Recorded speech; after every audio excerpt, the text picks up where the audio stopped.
All right, Shalom. I want to start by giving our praises, honor, and glory unto Yahweh, Bahashem, Yahweh Shai, Bahashem, Rahakudash. Double honors to the apostles and the elders of Great Millstone who teach and rule well, and also to their elders, the men that taught them. I pray the Lord have peace, blessings, and mercy upon the households of the hopefully elect. This is the brother Shema One from the Great Millstone Houston Church, and I want to come with a lesson today. Just going into overall, this is the temporary time. The time we're in, this is the moment of the temporary passing through to get to where um we have faith in, what the Lord promised us, everlasting kingdom, where we'll live a righteous life forever. So just understanding that what we're in, at the moment, this is a temporary passing through, to get to where we want to be, roughly paraphrasing, or not roughly paraphrasing, just meditating on that earlier this morning. So, with that being said, I'll get a few precepts and I pray this lesson be edifying to the Lord's elect, because understanding the times we're in, this is the end of an age. This is the end of the rulership of the Edomites. And us being Israelites, we know, according to prophecy, what's in store. What's coming down the pipe as far as being in Jacob's trouble. Things are going to escalate and reach, the pinnacle of being a time like never before on the earth. The Lord is going to allow that to happen, just like He allowed what we currently go through to happen. Matter of fact, let me share my screen. Let me share my screen and let's get a few precepts. And I pray this lesson be edifying to the Lord's elect. All right. Hebrews chapter 13 and 14. Just real quick. Hebrews 13 and 14. It says, "For here we have no continuing city, but we seek one to come." And just thinking about it, the here, presently, how it says here to this place. All right. How is it here? How is it in the conditions that we're in? Here do we have a continuing city? Is this is where we have a promised life and a promised future to live? No. That's why we seek that to come. Because how is it here? Real quick, presently to this day, how is it in according to the conditions that we live? Baruch 3 and 8, something that was written years ago still applies to us Israelites in today's time. What is it? February 2nd, 2026. It says, Baruch 3 and 8, "Behold, we are yet this day in our captivity, where thou hast scattered us, for a reproach and a curse, and to be subject to payments according to all the iniquities of our fathers, which departed from the Lord our God."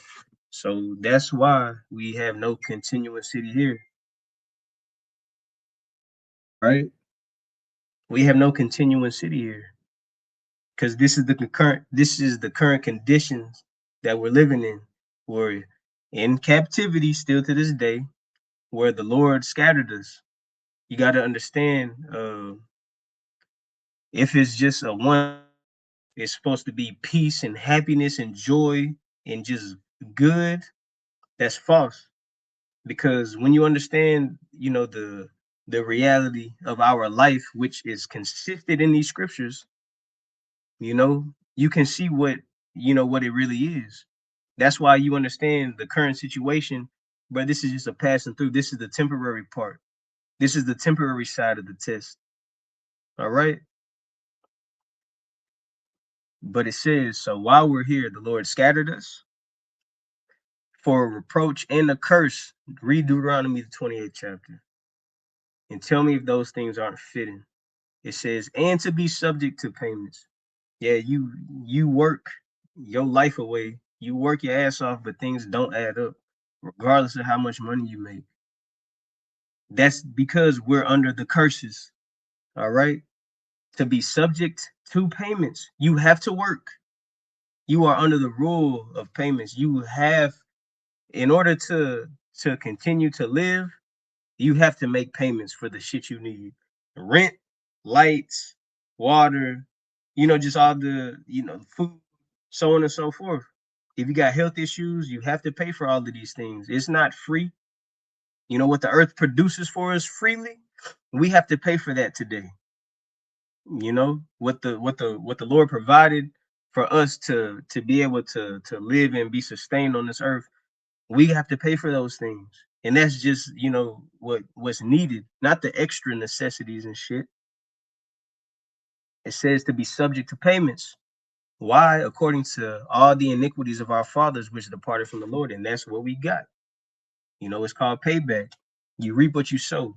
And now we understand the conditions that we're in. That's why this ain't it. So let's go back to Hebrews real quick. Oh, hold up. Let me read this real quick. Baruch 4:6.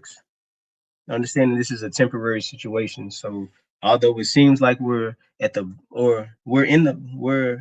at the bottom of the barrel, but we're not in it forever.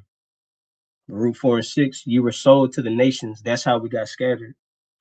Not for your destruction, but because you moved the Most High to wrath, you were sold, or you were delivered unto the enemies. So this is a temporary spot that we're in, like it tells you in not Jeremiah, Lamentations chapter 4 and around verse 22. Right now we're still in our punishment, but soon we'll be out of it. But the reason being, we pissed the Lord off.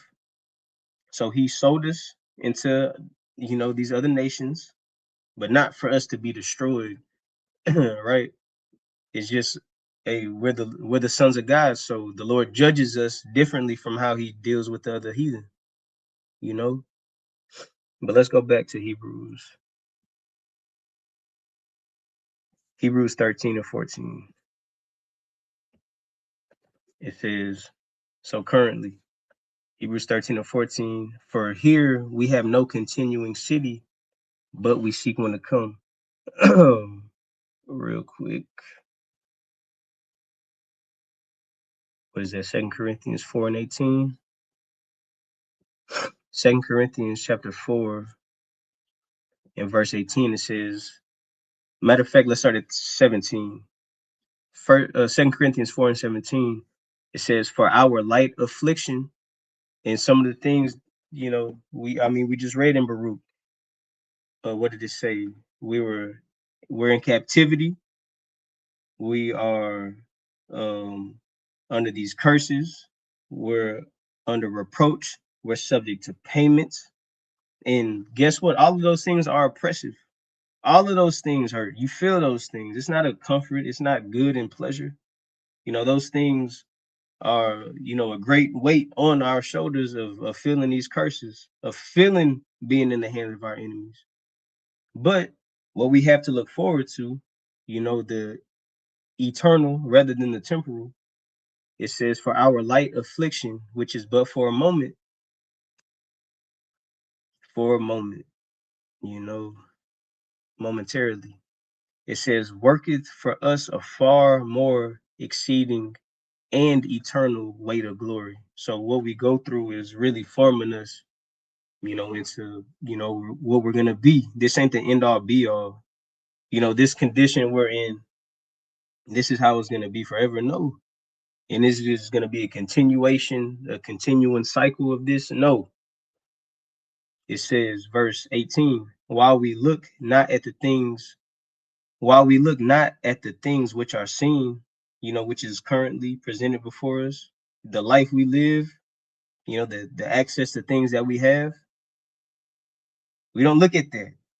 Okay. While we look not at the things which are seen, but at the things which are not seen. Kingdom, speaking about the kingdom, what's to come? The kingdom is gonna be here on the earth. We don't see the conditions of the kingdom on the earth, but individually, you know, we're striving to try to have that mindset, you know, before it's physically here, we're making those preparations. You know, the Lord is gearing us or forging us into that mindset. You know, that's why Yahweh Shah said, "Don't look, you know, by observation. The kingdom is not going to come by observation. The kingdom is within. You know, when it's working on the spirits of the elect." But verse 18, while we look not at the things which are seen, but at the things which are not seen. For the things which are seen are temporal. This is a temporary life, temporal, for a season, enduring only for a while or temporary.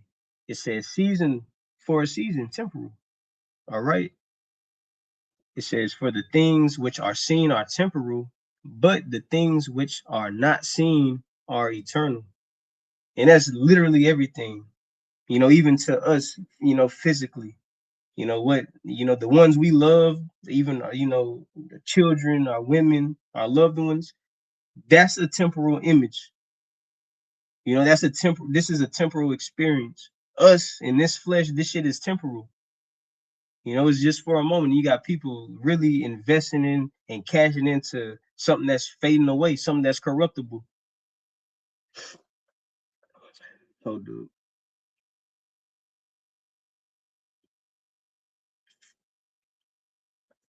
Yeah. In verse 17, how it says, for our light affliction is but for a moment. You know, thinking about that too. While we suffer, the Lord is watching, bro. I'm thinking about a precept in Second Esdras. Let me try to find it. Hold up. The Lord, matter of fact, I might end it with that. Hold on.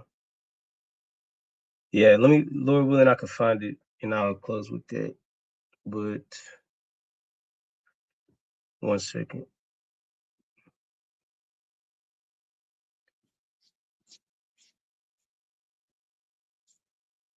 Second. Matter of fact, hold up.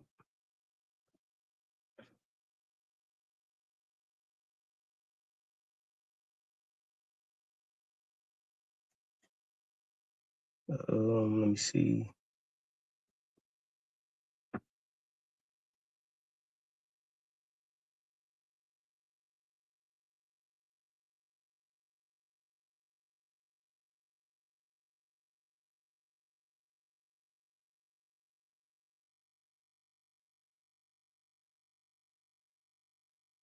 Let's go to the GNT real quick.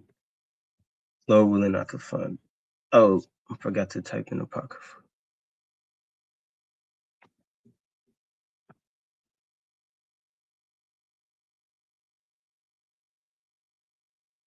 All right. Second Esdras.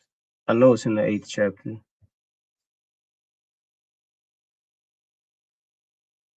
Second Esdras chapter 8. And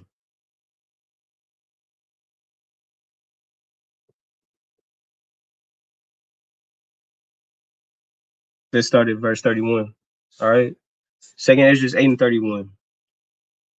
You know, going into still with the mindset of this is temporary.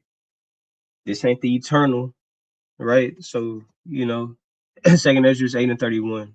In the GNT, it says, it is true that we and our ancestors have lived our lives in ways that bring death.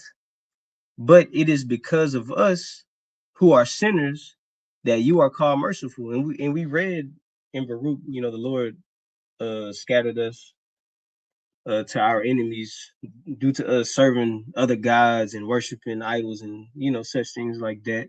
Just going off, you know, departing from the ways of the Lord. All right. So with that being said, at the end of the day, the Lord is going to have mercy upon the nation of Israel, according to prophecy. All right. So verse 32, it says, you will surely be called merciful if you choose to take pity on us. We are sinners without any righteous deeds to our credit. Those who are righteous will receive their reward on the basis of the many good works that they have stored up with you. And just thinking about it in verse 32, just, on that level of how humble and contrite we should be, because when it comes to our righteousness, it's not even on, it's not even on that level. The only reason we're being acknowledged is because of Yahweh Shai. It's not because of our works, as far as like we don't have any or we have a perfect life. All of these things, happen, but it's because Yahweh Shai we're gonna be forgiven, you know, for all of the shortcomings, all of the things we failed, you know. But it says, verse 32 again, you will surely be called merciful if you choose to take pity on us. We are sinners without any righteous deeds to our credit. The scriptures tell you, in Job, just putting it on that level of how high the Lord is above us. Right now, we're in freaking sinful flesh, corruptible flesh. I'm looking for a precept in Job because it just, goes into how the Lord is so far, even above the angels who aren't in sinful flesh, who aren't in mortal flesh. So compared to us, that just shows you the level that we're on compared to the Lord, bro. Even if we were in perfection, you know, just to keep us humbled in understanding that the best place to be is in the hands of Yahweh by Shem Yahweh Shai, underneath his mercy. But real quick, damn, it's in Job. Job 4 in verse 17 in the GNT. It says, can anyone be righteous in the sight of the Most High or be pure before his creator? The Most High does not trust his heavenly servants. Just putting it like that, just showing you the separation that the level or that the Lord is on, the level that the Lord is on. It says, the Most High does not trust his heavenly servants. He finds fault even with his angels. Do you think he will trust a creature of clay? Speaking about, being on this earth in, corruptible flesh. Do you think he will trust a creature of clay, a thing of dust that can be crushed like a moth? And just putting it, just putting that into its right perspective. We are nothing. The condition that we're in, like if we're proud and you have that spirit of arrogancy and shit, that's like the spirit of a damn Edomite. The condition we're in, we need the Lord. In something to help us is understanding that this condition is fucking temporary. Being in sinful flesh, going off, being being able to offend, not being upright in all of the Lord's ways. That's this ain't a condition where you want to continue to live in and just fucking get by and be comfortable with paying bills and just making it and shit, man. This is not living. This is a temporary passing through. All right. Where, we're being forged and refined into something that's acceptable to Yahweh Bashim Yahweh Shah. But let me keep reading. Just reading that just made me think about what was read in Job. Second Ezra 8 and 32 in the GNT. You will surely be called merciful if you choose to take pity on us. We are sinners without any glorious deeds to our credit. Verse 33, those who are righteous will receive their reward on the basis of the many good works that they have stored up with you. And this proves faith and works go hand in hand. You're not just finna say, oh, I believe in the Lord, and that's it. Or, hey, I know I'm an Israelite. Yeah, I believe. You wear your fringes and you grow your beard, or you wear a head wrap or a dress and shit. You got to have works. The Lord is looking to see what we do. Although we're still subject to payments, we're in captivity, and all of these things are oppressive, the things we experience in our day to day. But the Lord is still seeing, what type of works we got stored up. Still proving us like proving us like it tells you in Sirach Don't just accept somebody, you know, because whenever everything is good, yeah, they'll be there, but whenever things don't work out for their favor, where they at? You know, and that's us. Still sticking to Yahweh Bashim Yahweh Shah regardless. You know, verse 34 it says, what are human beings that you should be angry with them? What is this mortal race that you should be so bitter against it? And you know, that's the spirit of Ezra, always, you know, considering for the nation of Israel. It says, to speak the truth, no person was ever born who did not sin. There is no one living who is not guilty. And understanding that's how it is. But hey, when it comes to Yahweh Shah, he did it. Yahweh Shah did it whenever he was on the scene as Yahweh Shah. Verse 36, you know, that's why, you know, he's even praised in the heavens. You know, he did the uncommon. You know, he did something that's uncommon to this sinful flesh. But with the Lord, it was possible, and he did it. Nobody else did that but Yahweh Shah. Verse 36. That's why he's that perfect and, you know, spotless lamb, that perfect sacrifice for us.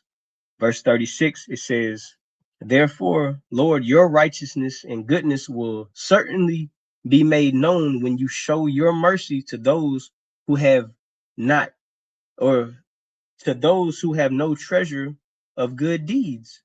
The Lord answered me, part of what you have said is correct, and things will happen as you have indicated. Verse 38. Man, hold up. The point, let's go. I'll just keep reading. Verse 38.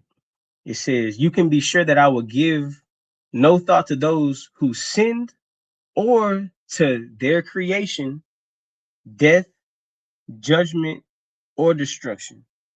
Instead, I will find my joy in the creation of righteousness, their earthly journey, their salvation, and their final reward. That's where I was trying to get. But I believe in the KJV, it says their pilgrimage. So it shows you, you know, our journey is being recorded, is being acknowledged. The Lord said in verse 38, you know, through the angel, it says, you can be sure that I will give no thought to those who have sinned or to their creation, death, judgment, or destruction. How it tells you in Second Ezra, the 7th chapter, you know, how the ungodly are going to go through the straight things, but not hope for the wide. And that's pretty much in this case. That shit is not being acknowledged. You know, it's not being stored up, you know, to receive mercy. Niggas are gonna, hey, they're gonna be dealt with in a way where if we jump down to verse 50 real quick, hold up, 55, it says the Lord or the angel had to tell Ezra real quick. It says, damn, I might have to just read it through. But for time's sake, Second Ezra 8 and 55, then I'll jump back up. It says, so don't ask any more questions about the large number of people who are lost. All right, because a lot of people are finna get judged. The majority of the people on this earth are finna get judged, bro. Especially the majority of the nation of Israel. You know, that's the main focus. These heathen have no chance. But let me finish this off. I just wanted to read that because everything we experience, everything we go through in this temporary time is being, you know, recorded and acknowledged, as we read in verse 38, no, verse 39, Second Ezra 8 and 39 in the GNT. Instead, I will find my joy in the creation of the righteous, their earthly journey, their salvation, and their final reward. And that's how it is along this walk, man. Just being mindful of this is just temporary. Let me read that. Hold up. In the KJV real quick. I just want to see what it says. What was that verse 30, 39? Second Ezra 8 and 39 in the KJV. It says, but I will rejoice over the disposition of the righteous, and I will remember also their pilgrimage. This is the passing through, you know, to get to a heavenly place. It says, and the salvation and the reward that they shall have. All right. So, all right, let's go back to the GNT. Matter of fact, I'll probably end it there. I could keep reading, but for time's sake, I went it there. Let me see. And it's just going into, matter of fact, let me just keep reading. Verse 39, instead, I will find my joy in the creation of the righteous, their earthly journey, their salvation, and their reward. Things will happen just as I have said. A, it says the farmer plants many seeds and puts out many plants, but not all of them take root or come up at the right time. That's the way it is in this world. Not everyone who has been placed in this world will be saved. And that's it. Because a lot of people don't have the insight of this is temporary. So whenever those temporal things get pressed, you know, a lot of people are going to bug out and trip and stumble over that because they don't have the insight of the Lord is looking at your journey while you're here on this earth, and He's in control of everything. What we receive, you know, what we get, what is taken from us, and so on and so forth. But I was just meditating on that today, you know, just thinking whenever you're in a fucked up position or uncomfortable position, the Lord is watching your pilgrimage. You know, the Lord is watching you while you're here in this, you know, in this temporary passing through. All right. So that was on my spirit. I pray this lesson was edifying to the Lord's elect. Hey, and Lord willing, till the next time I say shalom.